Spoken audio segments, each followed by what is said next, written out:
ఏంటి చేయబోతున్నాం ఫ్రెండ్స్? బాగా ఎక్సైట్మెంట్ ఫీల్ అవుతుంది. ఏంటన్నా అలా నడుస్తున్నావు? ఇలాంటప్పుడే మనం అడుగు ఆచి తూచి వెయ్యాలి.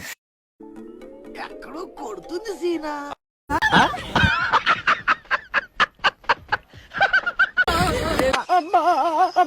గులాబ్ జాములు కలగలాడిపోయాయిరా.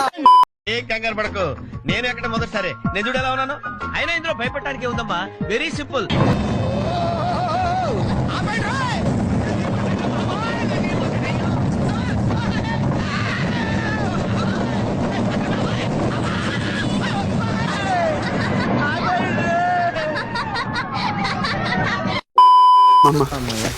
నేను ఇంటికి వెళ్ళిపోతాను భయ్య. దీంతో పళ్ళపోతున్నాను భయ్య. రామచంద్ర ప్రభు సార్ ఏం చేయడం లాట్ సార్. ఇంకా మేము వెళ్ళి రెక్స్ తీసుకుంటాం సార్. రారా.